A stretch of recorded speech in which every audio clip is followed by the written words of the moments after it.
আল্লাহ রাব্বুল আলামিন নিজেই কুরআনুল কারীমের মধ্যে ঘোষণা করেন, ওয়া ইন তাউদ্দু নি'মাতাল্লাহি লা তুহসুহা, তোমরা আল্লাহর নিয়ামতের শুকরিয়া, আল্লাহর নিয়ামত গণনা করে কোনোদিন শেষ করতে পারবে না যে আল্লাহ রাব্বুল আলামিন তোমাদেরকে কত কত নিয়ামত দান করেছেন। এই অসংখ্য অগণিত নিয়ামতের মধ্যে মানুষের হাত যেমনি একটা নিয়ামত, মানুষের পা যেমনি একটা নিয়ামত, ঠিক তদরূপভাবে মানুষের জবানও একটা উল্লেখযোগ্য নিয়ামত। এই জবানের মাধ্যমে মানুষ তার আবেগ, অনুভূতি, রাগ, বিরাগ, শত্রুতা, মিত্রতা সকল কিছু এই জবানের মাধ্যমে মানুষ প্রকাশ করে থাকে। এই জবান একজন মানুষকে জান্নাতে নিয়ে যাওয়ার উপযোগী করে দেয়, এবার এই জবানই একজন মানুষকে জাহান্নামে নিয়ে যাওয়ার জন্য উপযোগী করে দেয়। এই জবান একজন মানুষকে একদম সম্মানের উচ্চ চূড়ায় পৌঁছে দেয়, আবার এই জবানই একজন মানুষকে চরম লজ্জিত লাঞ্ছনায় পরিণত করে।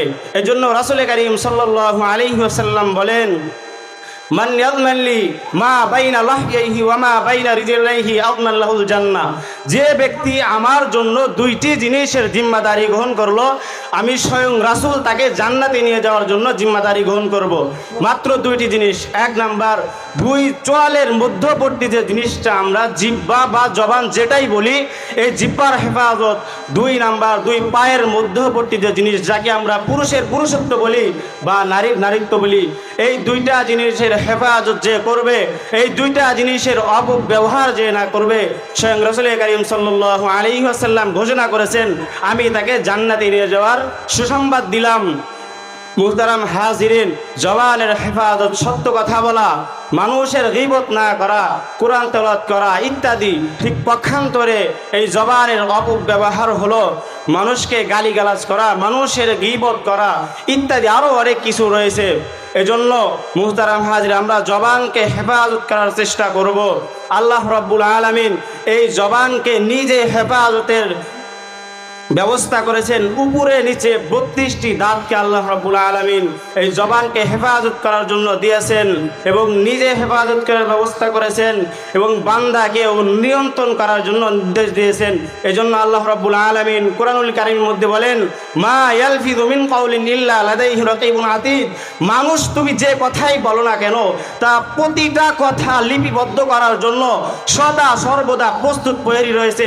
এজন্য মুহতারাম হাজিরিন, আমরা যখন কথা বলবো আমাদেরকে চিন্তা করতে হবে যে আমি যে কথাটা বলবো প্রতিটা কথা রেকর্ড করা হবে, এ বিষয়ে আমাকে কাল কিয়ামতের দিন জিজ্ঞাসা করা হবে, প্রতিটা কথার হিসাব আমাকে আপনাকে দিতে হবে। এজন্য আমি আপনি যখন কথা বলবো আমাকে চিন্তা করতে হবে যে আমি যে কথাটা বলতেছি এই কথার দ্বারা আমার জাগতিক ফায়দা কতটুকু, এই কথার দ্বারা আমার আখিরাতের ফায়দা কতটুকু, এই কথার দ্বারা কারো আমল নষ্ট হবে কিনা, এই কথার দ্বারা কারো গীবত হবে কিনা, এই কথার দ্বারা কারো মনে কষ্ট পাবে কিনা, সকল বিষয়ে খেয়াল রেখে আমাদেরকে কথা বলতে হবে। অথচ আমাদের সমাজে এমন কিছু মানুষ আছে যাদের মধ্যে কোনো কথা বলার কোনো মানে যে সিস্টেমই নেই, আপন পর নেই, ছোট বড় নেই, আলেম ওলামা নাই, পীর বুজুর্গ বলে তো কোনো কথাই নাই। গালি একটা দিতে পারলেই মনে করে আমি একদম নেতা হয়ে গেছি, আমি বড় নেতা হয়ে গেছি। অথচ রাসূল কারীম সাল্লাল্লাহু আলাইহি ওয়াসাল্লাম হাদিসের মধ্যে বলেন, সিবাবুল মুসলিমি ফুসুকুন ওয়া কিতালুহু কুফর, যে ব্যক্তি কোনো মুসলমানকে গালি দিল সে গুনাহের কাজ করলো, আর যে ব্যক্তি কোনো মুসলমানকে হত্যা করলো সে কুফরি করলো, আর যে কুফরি করলো সে কাফের হয়ে গেল। মুসলমানকে গালি দেওয়াতে দূরের কথা, আল্লাহ রাব্বুল আলামিন কুরআনুল কারীমের মধ্যে বলেছেন, ওয়ালা তাসুবুল্লাযীনা ইয়াদউনা মিন দুনিল্লাহি ফায়াসুবুল্লাহা আদওয়াম বিগাইরি ইলম। আল্লাহ রাব্বুল আলামিন কুরআনুল কারীমের মধ্যে কাফেরদেরকেও গালি দিতে নিষেধ করেছেন। আল্লাহ রাব্বুল আলামিন বলেন, তোমরা ওই সকল মানুষদেরকে গালি দিও না যারা আমার বদলে দেব দেবীকে পূজা করে, তারা না জেনে ভুলবশত বা না জেনে শত্রুতাবশত আমাকে গালি দিবে। এজন্য মুহতারাম হাজিরিন, আমরা কথা বলার সময় হিসেব করে কথা বলবো, আমরা কথা বলার সময় চিন্তা ভাবনা করে কথা বলবো।